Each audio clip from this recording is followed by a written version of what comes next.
Hello. Today I have a special guest, and I just love talking about happiness. If I was ever going to do a first podcast with a guest, it would be about happiness. And we recorded this during Mental Health Month, but we were talking earlier about how every day should be Mental Health Day. And Pamela Gail Johnson is her name, and her book is titled Practical Happiness: Four Principles to Improve Your Life. And I can tell you there's more than four in here. There's lots of insights that she has, and it's just beautiful. And Pamela asked herself one day, where are all the happy people? And from this one question, it became her quest. And in 1998, I believe, yes, it is, she founded the Society of Happy People, and millions of people all over the world celebrate that as Happiness Day, Happiness Month, and Hunt for Happiness Week, which every day is a hunt for happiness. She's been on all the major networks. She's a podcast guest, and I'm grateful to have her here with me today. It's an honor. Welcome, Pamela Gail Johnson. Thank you so much for inviting me to be on your podcast. And I see your buddy behind you. That's Ace, the wanna, world's happiest dog. He's in yeah, here today for a reason. I want to give Ace a big hug. Give him a kiss. Thank you. He got up there and I said, you are the world's happiest dog. I'll just leave you there. It's okay. Every podcast area should have a pet. Yes. Yes. Well, Pamela, tell us a little bit about your work and what brought you. You've started this in 1998, but your book has just come out on HCI. It's Health Communications. We share that publisher, and I'm so glad to have met you through them. But I love it that you're the founder of the Society of Happy People. Tell us how you came to write a book about happiness.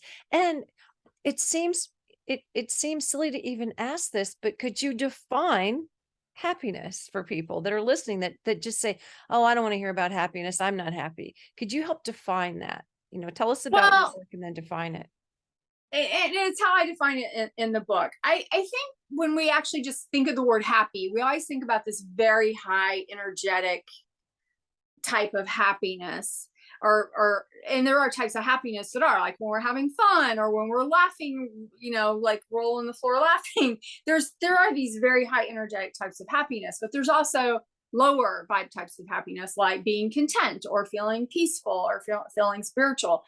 So, so I think happiness is big, but how I actually defined it is happiness is when we feel naturally good. So it's very relative to the experience. I sometimes think of happiness as a staircase. So if you're having a really chaotic time, let's say, I call them happiness zappers. Let's say you're experiencing a lot of happiness zappers.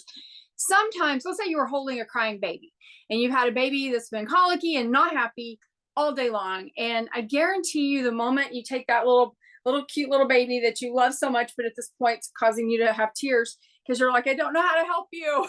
It finally goes to sleep. Yes. And you felt relief. Yes. That is happiness.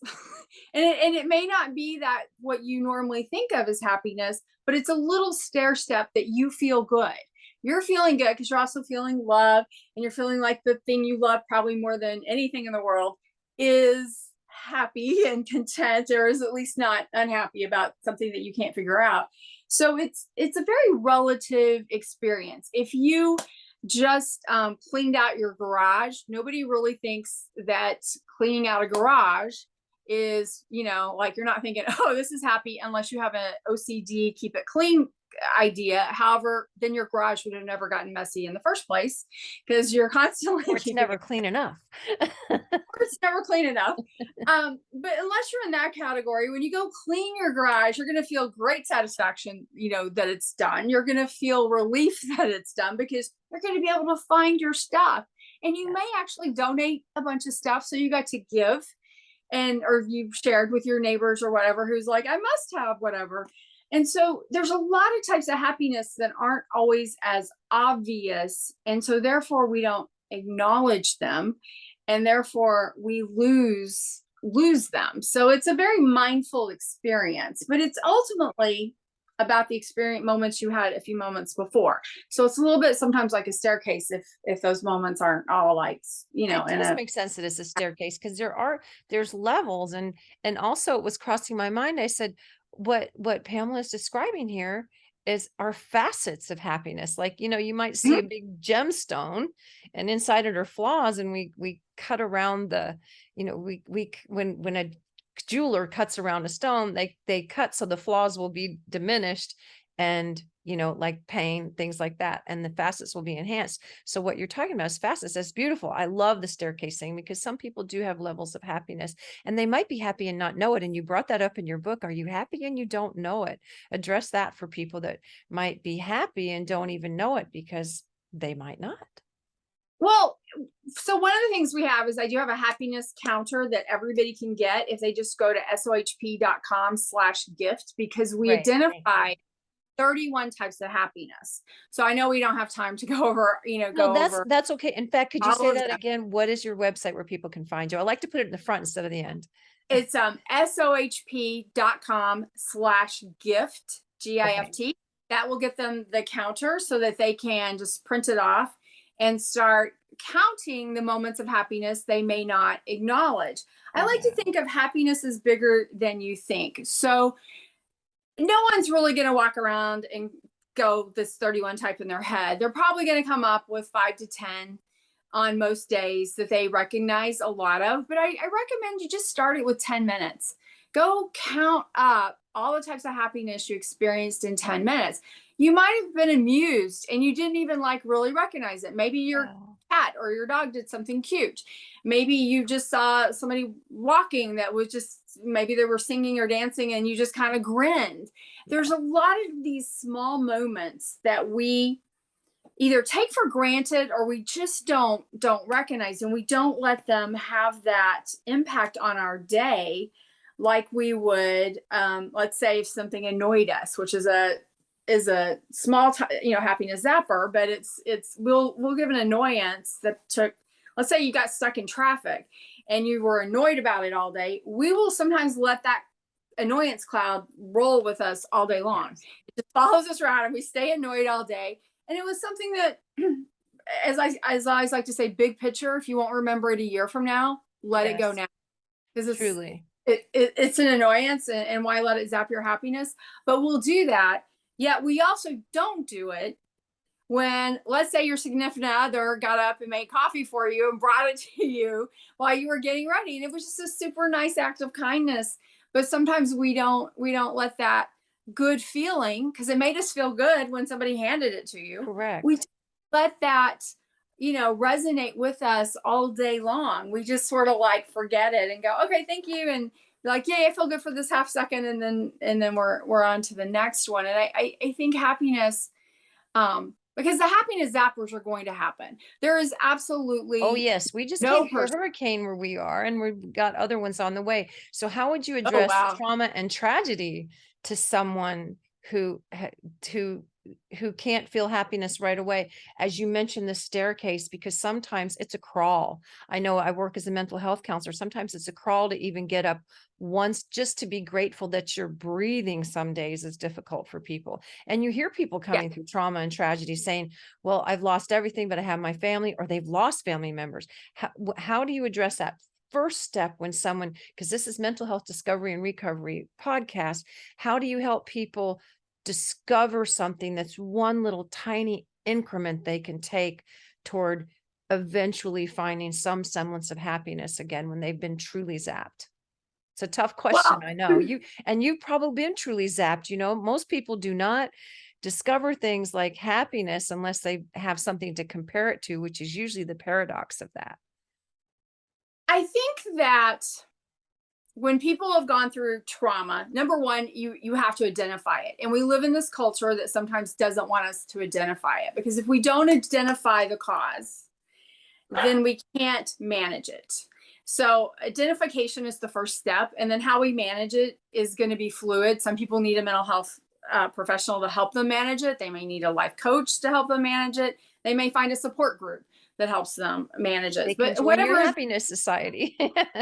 well, yeah, but we don't really focus on trauma. But one of my biggest honors is I do have a lot of people, and also they're in the book, that tell stories that deal with, say, clinical depression or Yes. deal with trauma. Like they manage those, and they still choose to notice when happiness happens. It does not mean that you don't feel bad sometimes. It does not mean if you, Florida, I guarantee you, when you see a hurricane that may hit either coast, because Florida is skinny enough that it will impact both, that you're not going to have a PTSD effect, especially if you, well, I think anybody would, because we're just seeing these horrific photos coming out of Fort Myers and Sanibel Island. And I was in Florida during Hurricane Andrew, and that I remember down to Homestead after, and I had somebody I knew lived there, and it was probably 2 weeks after, but it was just still this devastation that still haunts me today. So when I see people not wanting to evacuate, I'm like, no, please, please, please evacuate, because you just don't know what happened. And that's what I love about your work, Pamela. You do not diminish the fact this is not, just so everybody listening, everybody watching, this is not toxic positivity. Pamela's book, this practical happiness. This is not toxic positivity. It does. Some of the stories that people have in here are terribly tragic, and how they had to crawl up that first step to recognize, well, I still have this. Well, I still have this person. Well, I can still manage that. And you've talked about managing zappers. So for the people who aren't going through trauma and tragedy, you have a way to manage happiness zappers. What are some of the worst offenders of zapping happiness? No, I do. Okay. But I do want to just add one little thing about that stair step crawl. Yes.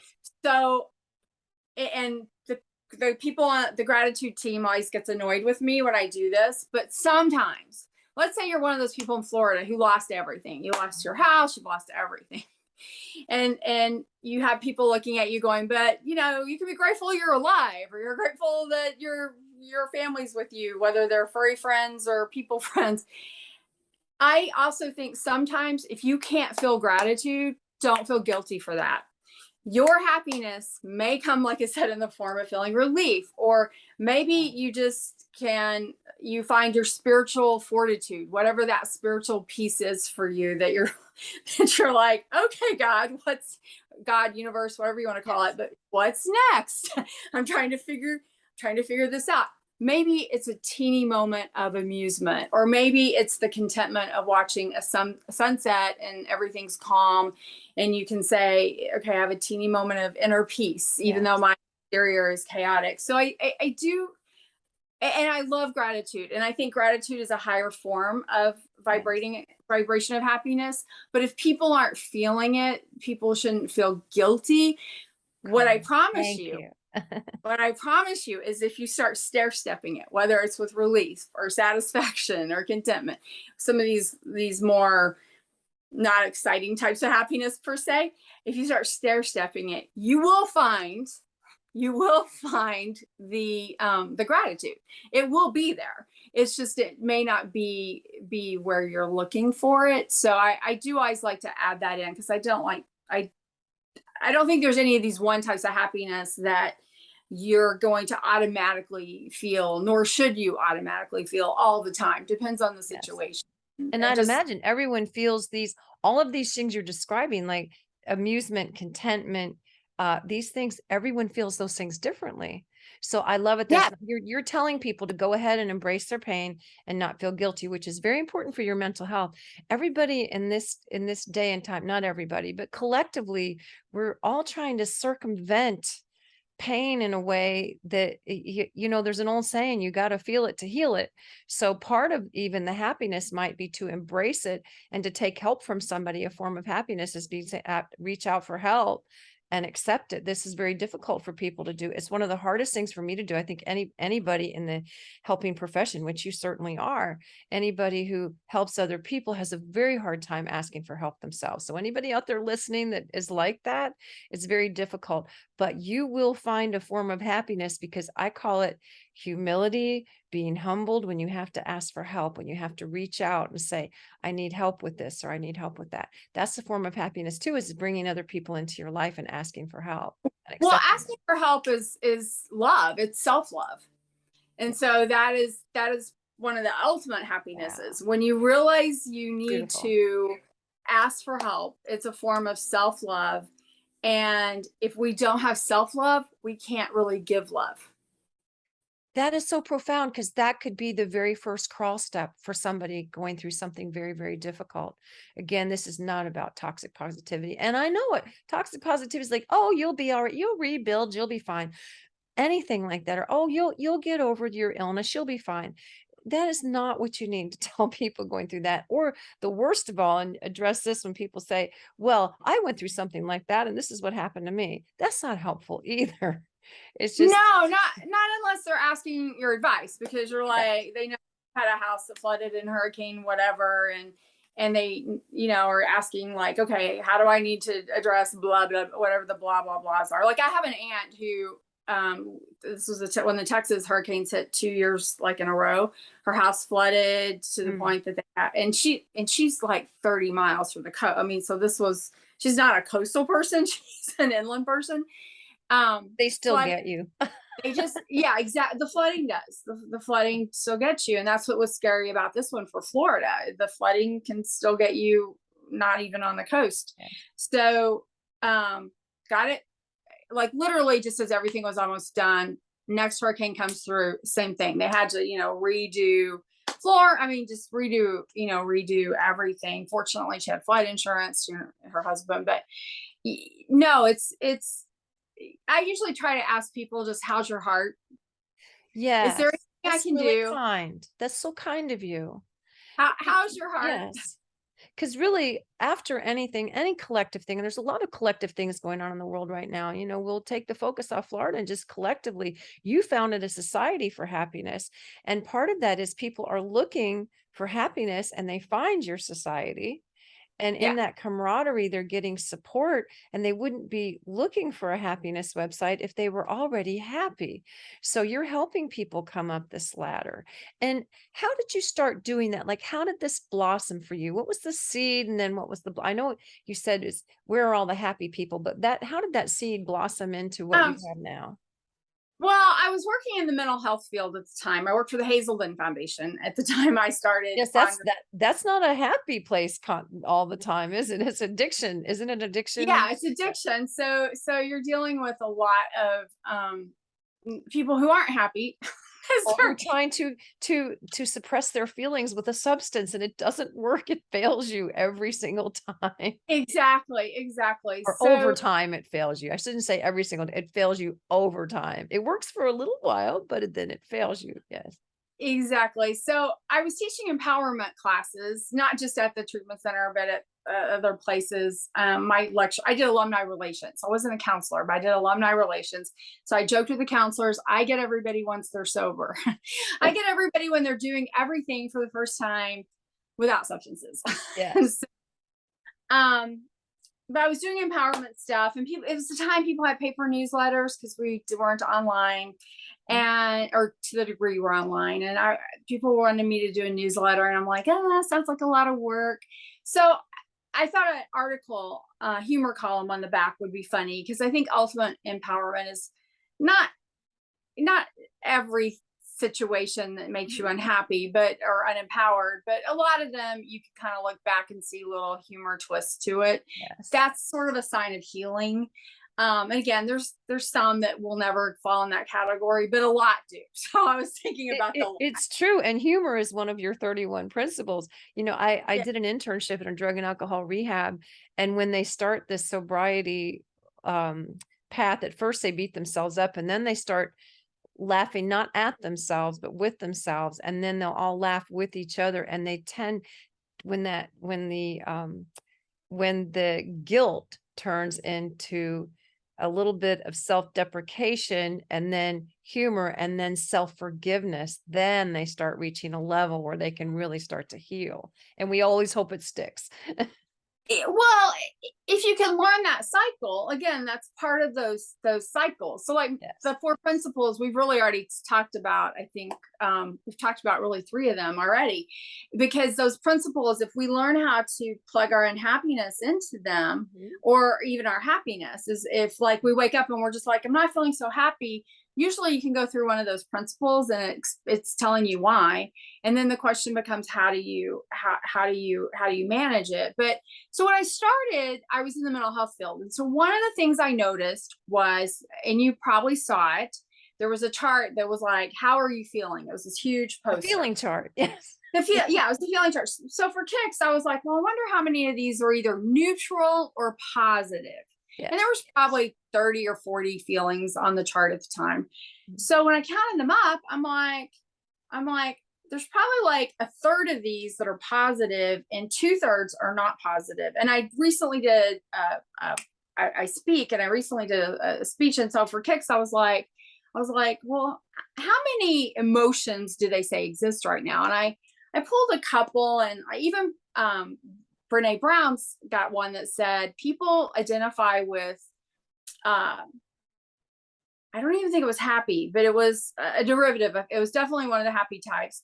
And then it was anger and sadness. But even in her 3, and that was like the minimum one, even in her 3, 2 were not happy. 1 was in the positive category. Wow.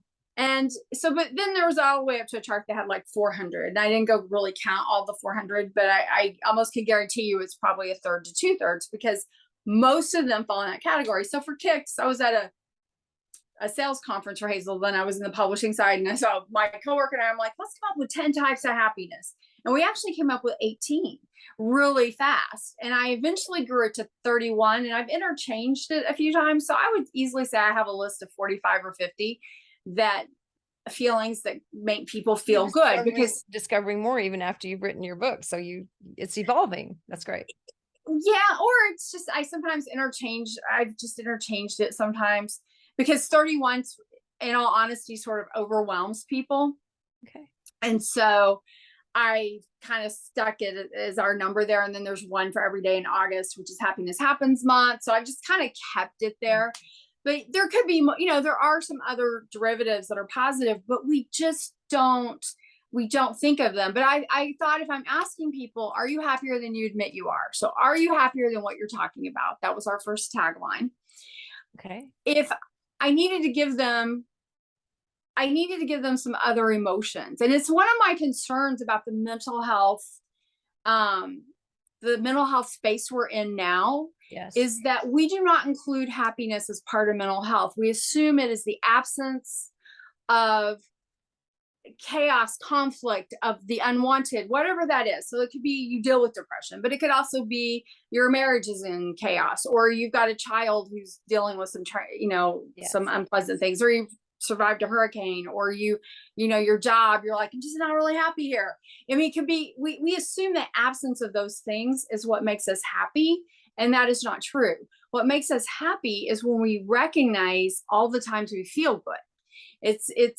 It really is a mindset. We have this whole science of happiness that in the past 2 decades since I started this, that somewhat the positive psychology movement is real if Yes. you're looking for happiness. So the science behind that works.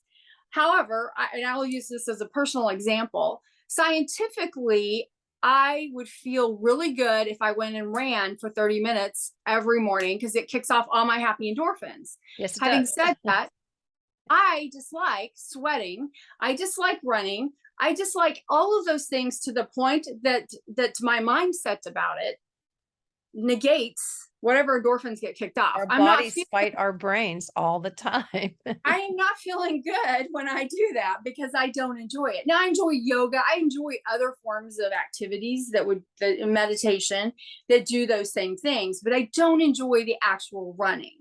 So it doesn't matter what the science behind it is. Mhm. My mindset behind it says, I don't like this. I don't like these effects. And so It doesn't make you happy. I think a lot of people, I think you just said, and I didn't mean to interrupt, but I want to make No. this point home because you brought up something beautiful that will help the audience that we have.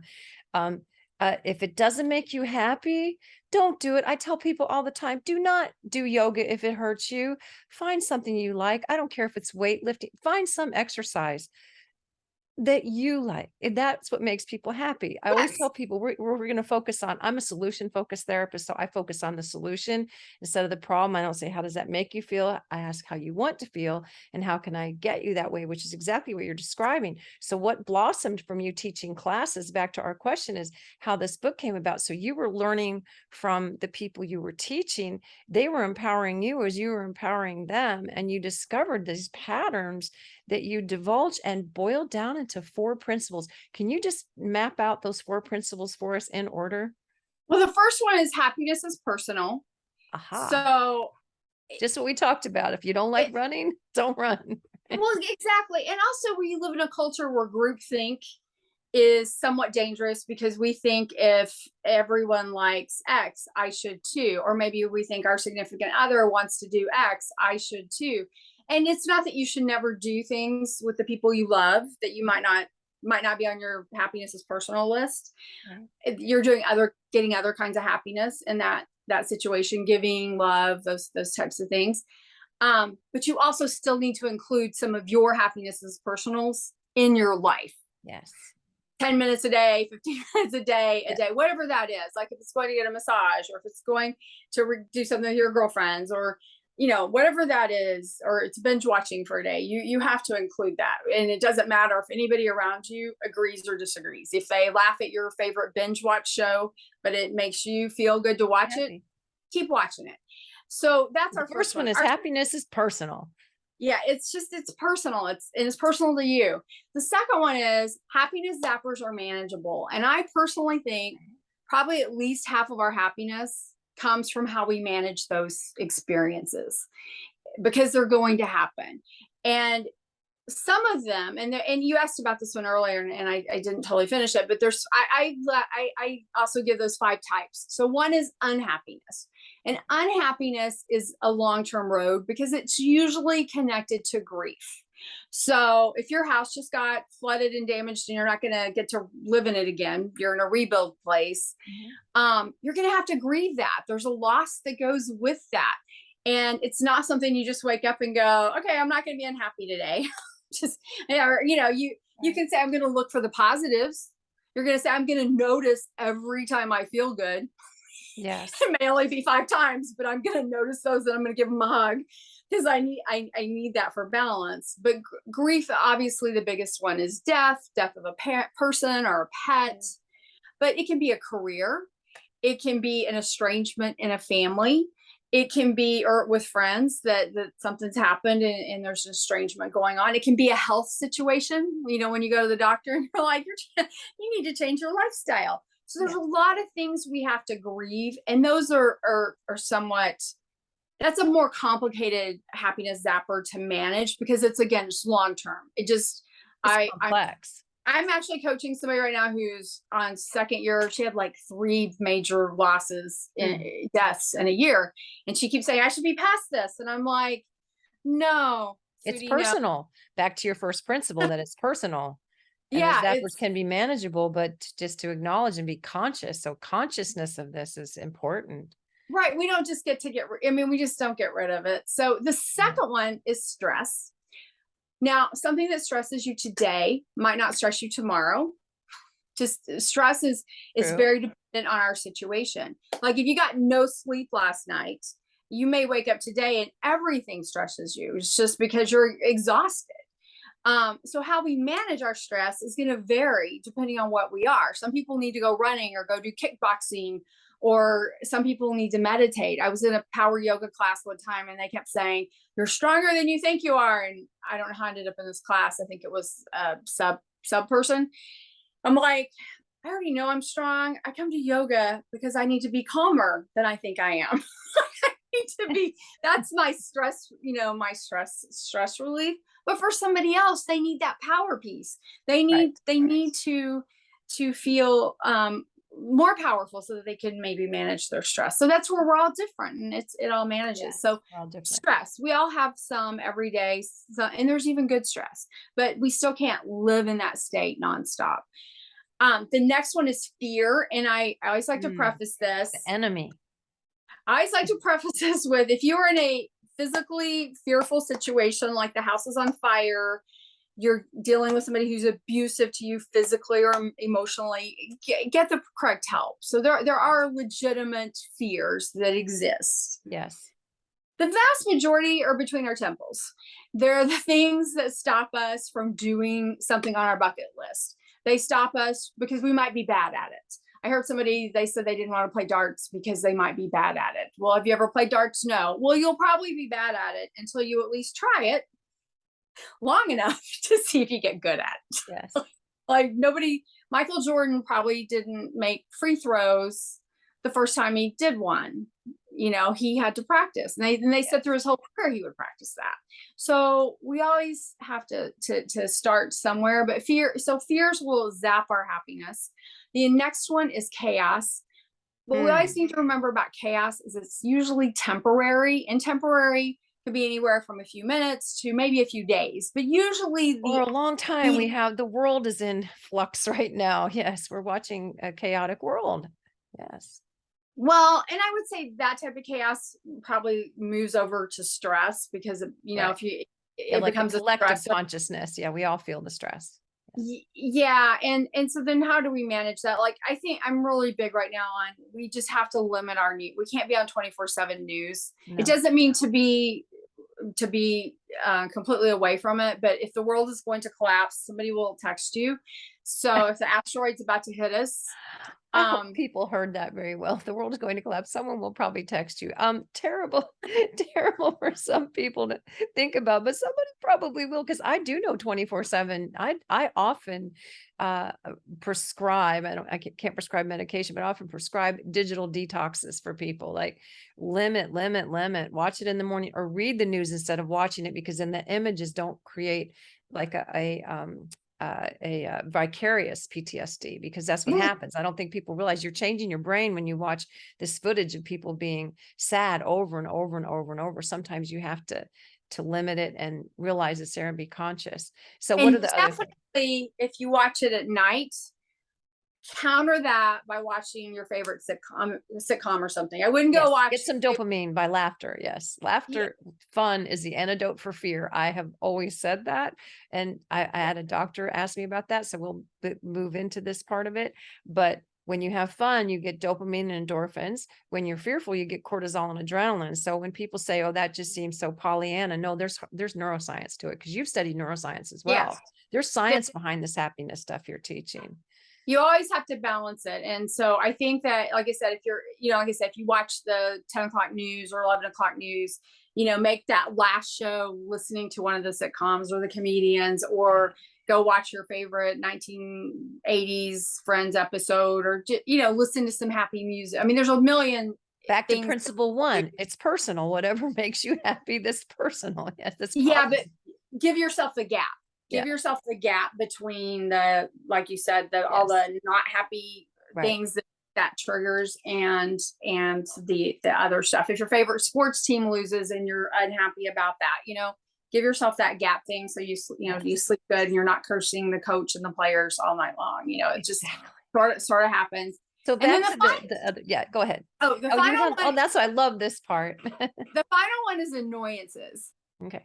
And annoyances are those really small things that we seem to carry around with us all day long. Like we will let the fact that our husband, who leaves his socks on the floor, and he's probably done that since we dated, like some mornings, again, because it depends on how stress is working for the day or whatever, we wake up and we're just like, I can't believe he's still doing this. Well, he's never going to not do it. So you have to come up with your go-to for how to cope with that. Or we were late in traffic, or maybe the barista wasn't as nice to us as we had hoped, or the kids were just super chaotic. We have to but there are still annoyances, because you're just not going to remember them, and if you don't remember them, again, let them go. So in my book, we talk about a zap map, which is a zapper management action plan. Yes, and it's beautiful. Everyone needs to read that. It's great. Yeah, it's a great chart to help people manage the things that are zapping their happiness, from the really serious ones like unhappiness to the less serious that we won't remember. But one of my favorite things, which is actually not in the book because I kind of did it after, but I always like to do, I'm like, I love magic and stuff. So I'm always into wands. And your wand can be a lot of different things, but I call it a zap to zapper wand. And I think we're doing it again for Hunt for Happiness Week. So when you see a zapper, you can just get your wand out and do this. But your wand can be, and mine's a little sparkly one because I'm a princess. But you just are listening to the podcast. It's a very sparkly wand with a star on top. So it could be just a talisman for you. It could be a piece of jewelry that you wear that makes you happy. When is Happiness Week, by the way, before we move on from that? It's the third week of January. Third week of January. So perfect time, new year. But one of my favorite ones is is the saber. I got a lightsaber, and I didn't bring that one for here, but I got a lightsaber, and I started because I was playing with different wands last year. I was like, what are all the wands you could have? But I had somebody the other day, because one of their challenges is their boss. So they just used a pen. I'm like, sometimes at work you can't just, you might not want to bring out your tiara wand. Right. And people who said who made their own wand, because everybody's wand needs to be personal to them. Make it personal. They said it empowered them, made them feel empowered, because again, when we manage happiness zappers, anything we do to feel good, even if it's a tiny stair step of good, helps us manage that zapper better. And Oh, the that's so wand, true. the It's wand, like a talisman. yeah, it's just a funny way to do that. But I had somebody using a pen. Like her boss was talking to her, and she's just using her pen. I'm like, don't point it at somebody, but she's using her pen, and she's like, I'm zapping this negative energy away. And it, these things, they sound silly to people, but they are actual. They create an image in your brain, and your brain doesn't know the difference between fantasy and reality. This is why people love movies so much. When people say, oh, Mary, that's crazy, I go, no, neuroscience will tell you that, and you know that from your work, is that the wand, and like, I love it, the make it personal. We're just going to hang on that beautiful principle, to make it personal, because whatever it is for you, a pen is a beautiful thing. Some people, I'll sometimes wear a piece of jewelry if I know I have a hard day. There's certain pieces of jewelry that, especially if it's a ring or a bracelet, that I can see all the time, and I'll go, oh wow, that's going to help me just feel a little better, or reminds me to do something, or reminds me of the person who gave it to me, so I feel connected to them if something's going on, so I could feel with them. Go ahead, I want to hear. I was gonna say, you just said it. I feel a little better when I do this. But that's, again, these pieces of happiness. That's why, one of the, in my opinion, downsides of COVID was that we really got yoga pants lazy. So we weren't even really dressing to whatever our version of feel good is, and unless we're literally a yoga instructor.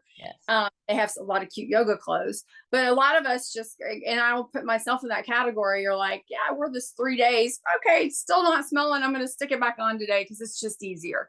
Like, we moved into that place versus like, oh, I remember going shopping because I'm like, oh yeah, I've got that meeting coming up and I want a cute new outfit for it, because when I wear the new outfit, I feel better. When I go to my meeting, it's going to make me feel good. And anytime you go something feeling good, you get better outcomes. So again, managing our happiness zappers is just super, like I said, to me, it's probably as important as anything else. And then the third principle that we haven't really talked about a lot, but it's happiness changes as we change.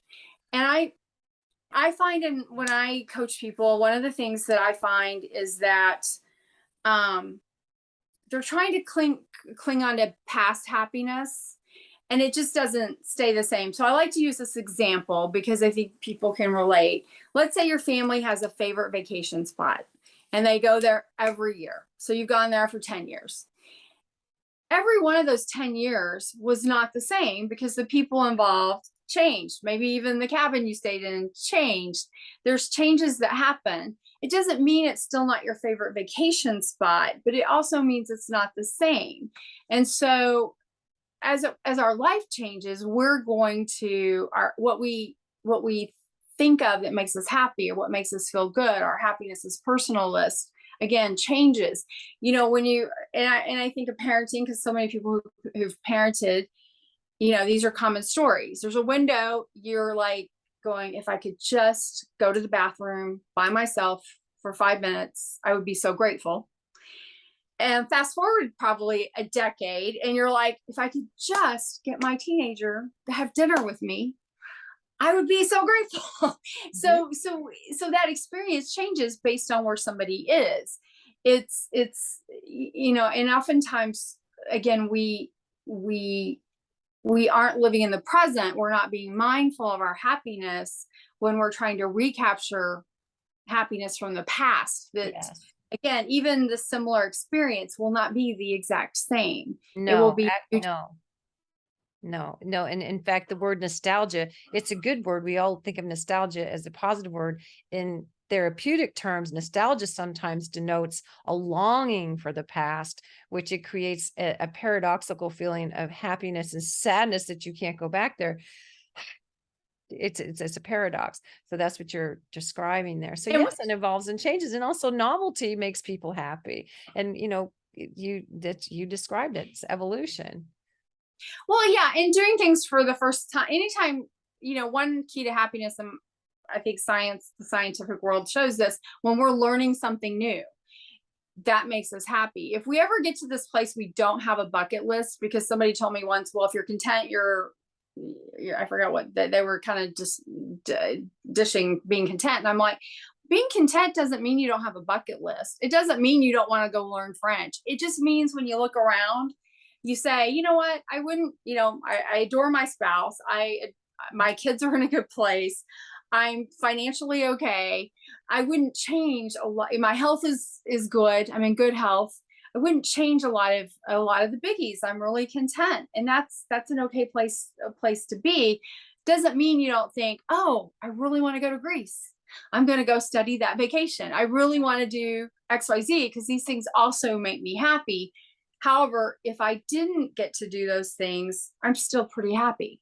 Yes, to recognize that. Yes, and I love the word content, and you use it in your book along with being confident, because content, if we say it a different way, content, it means Mhm. substance. So I that's a like that. beautiful thing. So we go to the fourth principle. If you're ready to go to the fourth principle, it's up to you. Yeah. Yeah. No, no. Like I said, the happiness changes as we change is probably, because it does impact principle one. Yes. There is a line between those.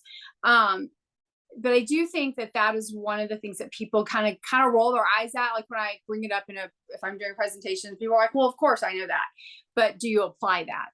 Sometimes we know something in our head, but we don't actually apply it Right. when we're doing it. So, and then the fourth one, which is probably it's probably my favorite, in that it is very society related. It is, happiness is bigger than you think. And it is those 31 types of happiness that, if we're mindful and we take time every day to get into a habit Yes. of counting those up, even if there was a bazillion happiness zappers, you will probably have experienced more than you think. I've done this like over 20 something years. Wow. I usually in a presentation will have people count their types of happiness for the last hour or 2 hours, depending on the time of day. I'll give them a timeline. And in all that time, I've had one person who had 0 happy moments. Ironically, mental health conference. And ironically, the group was like, well, surely you had one, surely you were this. And I'm like, there is no happy shaming, because we don't know what's going No, on. and also, psychiatrically and psychologically, because people do listen to this show for that reason, there is a condition. Again, this is not to substitute for your physician, as Pamela pointed out. If you need help, go ask for it.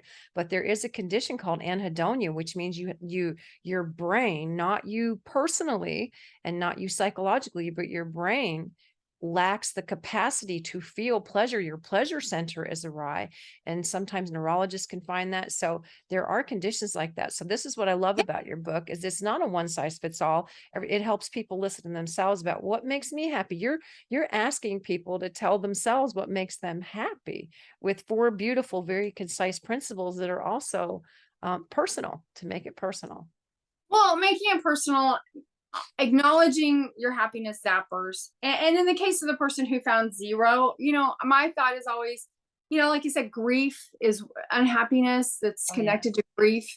Sometimes that's really big. We don't know, if if somebody died the week before, but he's like, okay, I've already paid for the conference. I have to get my CEUs. I applauded him for coming to a happiness class, so a track on Yes. happiness, because he could have picked something else. And you always want people to be authentic, because the worst thing, and I think, and I try to caution our group to this, because despite where the national stats will show about unhappiness, I will have to honestly say our number of people who can consider themselves happy challenged has increased in the past probably 5 years, which is around when the national stats for happiness started trending down. Yes. Having said that, we're still probably a group that's happier than considers themselves mostly Seeking happy. happiness. And Well, I love something you said, and I want to pause in a beautiful way. I always say there's just moments that sparkle.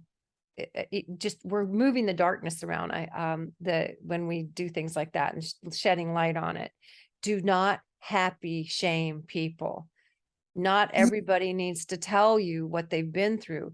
Do not tell someone who may have lost. And it's usually, and I notice this as a therapist, that most people do not come to therapy with one problem. It's usually 3 layers that are pretty major at one time. And then we mix the past into it to bring them to the present, try to help them have a future. Happy shaming is like, oh, well, you have plenty to be happy about. Not everyone does in the moment. I love that. Could you elaborate? You have such a kind, beautiful heart and spirit. Just kind of channel whatever not happy shaming means to you. I want to hear it in your words, because it just stuck me. It stuck me in a beautiful way to not happy shame people, because I think we all do it unintentionally in some way, shape, or form. Like, what have you well, got to complain about? I think we do it because we're somewhat uncomfortable. Okay, so for all of our talk about, and our society needed to move there. If you deal with anxiety, you need to be able to say that to your employer, to your friends. So sometimes if I'm acting XYZ, I'm maybe having a panic attack. I'm in a very anxious moment, and I've developed some coping skills to manage it, but I may need to go away to do that so don't take it personal. It's not personal. We need to be able to have that conversation and say those things. But happy people have a tendency to do kind of what you said. They'll look around, and it's easy to look around anybody's exterior life and make assumptions and say, oh, well, you should be grateful for. But like I said earlier, you can still have some happiness, but you might not be feeling grateful. You may be feeling a lot of other things, but gratitude isn't what you're feeling. It's, I can make a gratitude list any day of the week.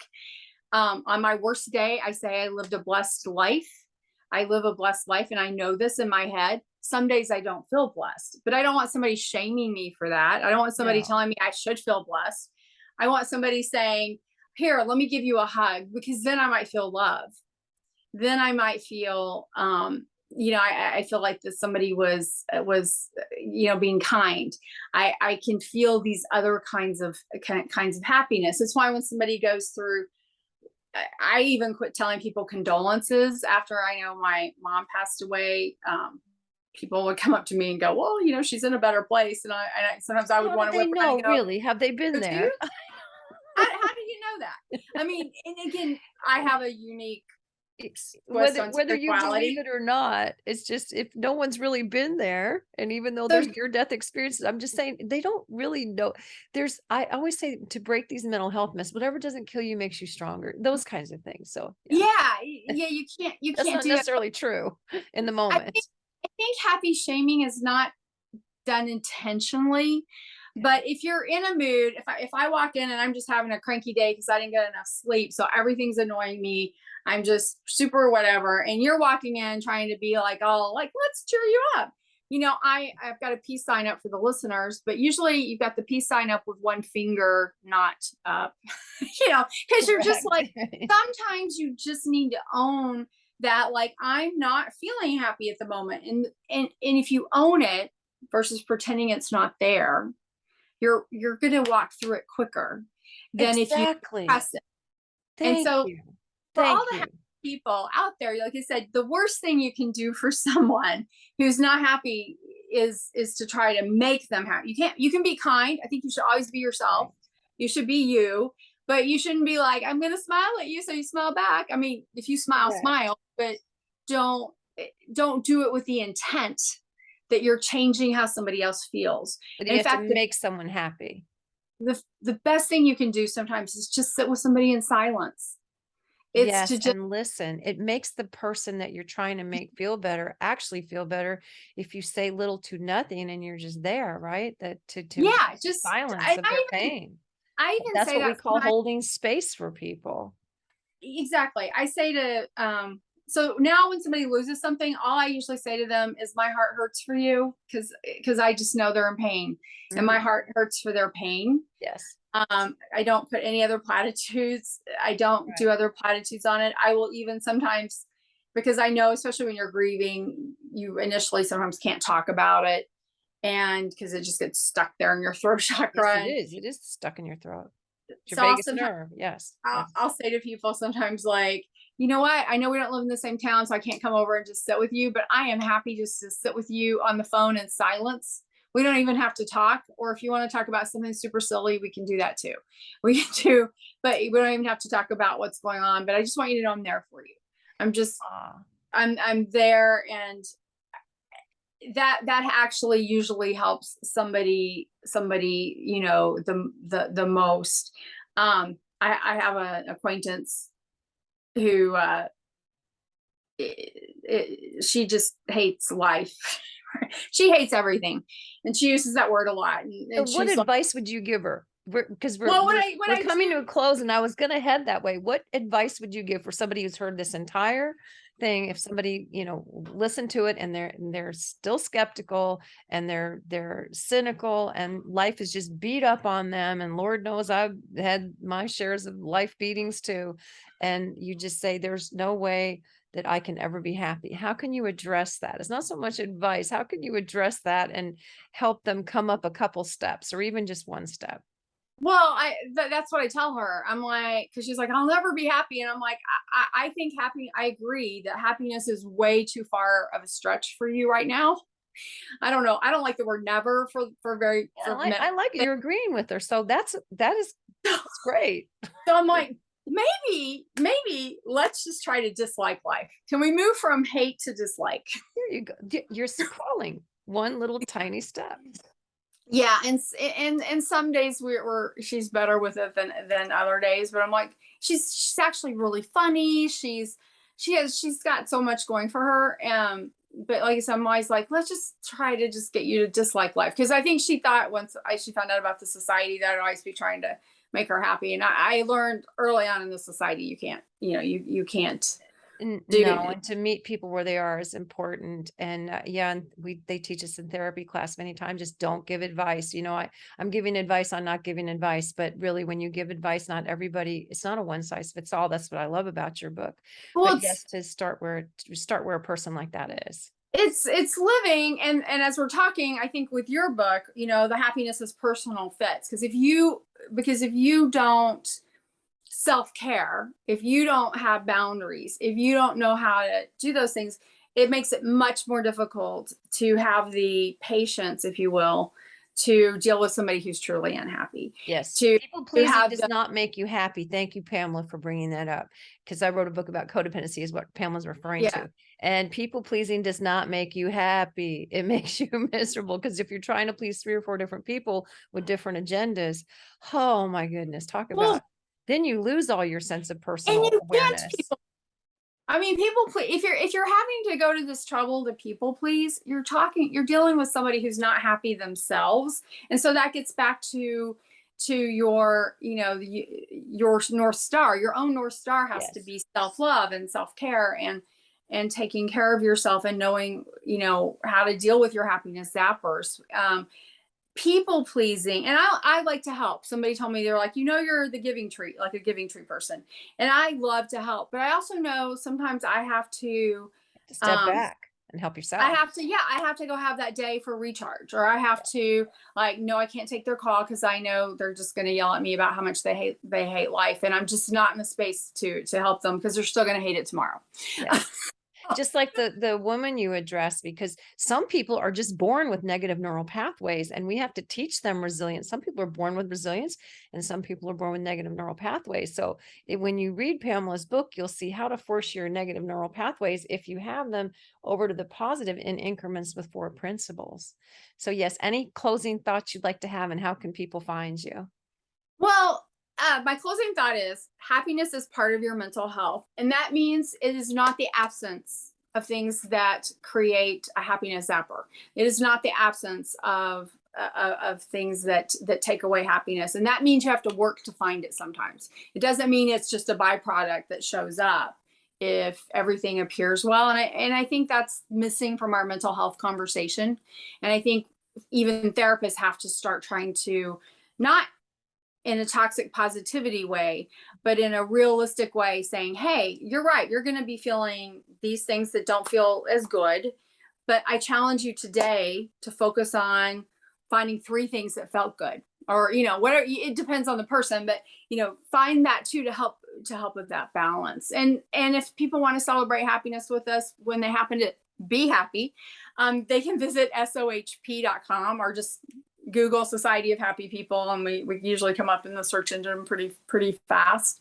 And when I put this on YouTube, I'll sure to be put that in the notes, and the same thing on the podcast. I'll make a brief introduction. Yeah, and we'll sohp.com, and it's Pamela Gail Johnson, Practical Happiness: The 4 Principles to Improve Your Life. And finish your last thought there. Oh, well, I was going to say, and the book, what I think people appreciate about the book is that it's based on stories of 60 people. So a few of the stories are mine, but for the most part, it's the stories of other people and how they put those principles in action. And I think that helps people make it, again, it might not be your example of that, but you see how examples work. I know I have a couple of stories in there, and I had no idea what their story was going to be. Because I did a post and I had all these people signing up saying they wanted to be interviewed. And I was like, okay, let's see what these stories are. I know I have a couple that I'm like, would I be wearing a orange jumpsuit if I had that experience? And I'm thinking I might have, like they handled it like so much better than I think I would have handled. I mean, I'm in awe. I'm just totally in awe of their journey to finding happiness. So we have some. That's beautiful. And we don't know their worst bad day, how it felt, because we can feel with people. And if you're an empath or a highly sensitive person, you feel a lot of other people's feelings, but still it's not the same experience. So I love it that you used people's testimonies about how they came out of trauma or tragedy or dark times or annoyances or negative neural pathways into finding a form of happiness and a facet of happiness. So hopefully somebody's story will resonate with people that read. Yeah. And the 31 types of happiness, there's over 31 stories in there. And I'll have to say, love. They're great stories. I'm telling you, they're great stories. I've read them. They're wonderful.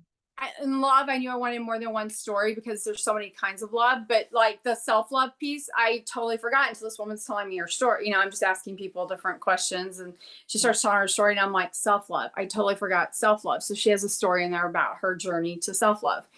And sometimes you have to start with self-like. Like, what do I like about myself? What don't I like about myself? Because what you don't like, you can usually change. So people just that, like you said, I love it that you have a stair step approach to it. You can crawl to one little stage of happiness, or just keep bullet point gratitude journal. It's like, you're happy for breathing. I mean, really, there are people gasping for air. I think during COVID, we heard that. I told people, I said, I have asthma. It's not, some days just breathing. I have that a lot in my gratitude journal. Good air day. No, it's definitely, sometimes it's really small things. And I think people forget, whether it's gratitude, it's happiness, whatever it is, that it's really all the small things that really add up. Yes. It's this really longer term feel good moment than, let's say, when we get accolades for something at work, like we won the trip for our sales team or whatever. And while that will be fun and that will be a happy time, I know I won a trip like that one time, and I asked my boss if I had to go. She's like, yes. I'm like, really? Because I just assumed not go, because that was not my idea of fun or happy, but I went because I knew I needed to. Did I have fun there? Of course, because I'm not going to go to some trip at a nice resort and decide to be, that's a choice I had. Right. I could choose to embrace it. Would it be the choice I would choose? No, but while I'm there, I'm going to enjoy it. And that's where I think happiness is a choice. Like, we can, even if it's something that's not on our top personal list or Sometimes whatever. it is a choice. But we need to do it. You can choose to go and say, I'm making the best of it. But you said something beautiful there. So we'll close with this, and I want you to add to it, because you have such beautiful things. I'm trying to help condense for the audience, is that good things happen to you like in increments. Also, that attrition, the word erosion, comes from bad things happening, or erosion of a spirit. So bad things happen to you in increments and steps. So if you can reframe that into good things happen to you in increment and steps through Pamela's leadership here, finish out that thought, because we can choose to focus on the bad things that happen to make you unhappy, or choose to focus on the things little by little by little that make you happier, if not totally happy. It's your last words. I try to make sure it's just in balance. Like I said, if I have to summarize how to be happier, it is learning to manage your happiness zappers. So when they happen, you view them as you're going to manage them, so you're not a victim to them. It doesn't mean they're not there. It doesn't mean you're sometimes going to curl up and cry, or go want to hit something, or whatever. Like I said, go get into a kickboxing type class, or whatever it is you need to do. That is all real, and you have to, again, manage it. But I think when we think of it in terms of managing it, instead of it managing us, that is a huge step to happiness. And then the second one is we have to redefine what we think happiness is. Happiness is not this one umbrella word. It is many feelings. It is many things. And even when we have to go make an effort to look for them, they are there. They are there. Like I said, rarely in 20 something years, I've had one person who, when I said, what was your happiness for the last hour or two, whatever time window I gave, I've had one person who had 0. Now, I did not get to have a one-on-one combo with him to dig into that. But that could happen. That's not an unrealistic. I didn't say the past 24 hours. I didn't say the past week. I said the past hour or two. That could happen. So don't be shocked if that happens. That's when you move into, I'm going to be empowered. I'm getting my wand out. I'm going to manage what's not what's not working. And like you were talking about, like self-love, self-like, sometimes it's just little things like I got my nails done so that they look cute. Like sometimes it's these little stair steps into that management tool, but that is a huge importance to happiness. And then following those 31 types of happiness, if you print that out, we have it on an app as well. SOHP is the app for your phone.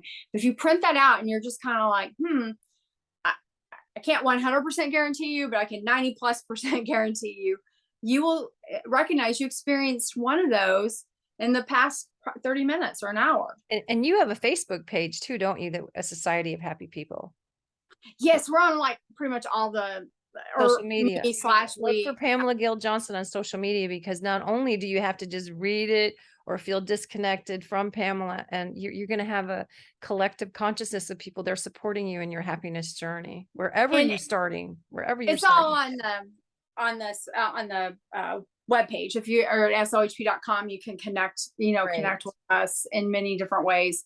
So yeah, I always joke because people complain about their negative Facebook feeds, and I'm always like, mine's really pretty positive. Right. Mine's like, actually. And thank you for sharing today. If there's something really negative on my Facebook feed, I just usually hide it, because, and I do miss some of them sometimes, just because I don't want people to feel badly looking at social media, because sometimes I call it like anti-social media. Again, sometimes a digital detox, but don't detox from Pamela's website, because she's got a good group of people that will be supportive. If it makes you feel bad, if that's not one of your happiness personals, if that's a zapper, it's easily managed. I manage it. They have a hide button. They do. Yeah, they have a hide button, and you can also say, I'm only going to check social media once a day for 10 minutes. It is. Some people tell me they can't manage it. That is one of the things that comes up sometimes when we coach, and I'm like, what part can't you manage? Like, is your job, or do you work at Facebook and you have to watch your profile 24/7, or highly addictive. So we have had a lovely conversation today. I appreciate you so much. I just happiness is I love it's make it personal. I would never have thought about that. It's kind of like, I work a lot with trauma, and I always tell people trauma is not a competition. It's personal to you. If somebody stubs their toe, it might mean something horrible to someone else. And the same thing with your work. I love it that you've taken that to such a positive light and you're helping so many people. And thank you so much for being with us today on mental health discovery and recovery. Thank you. Thank you for having me on.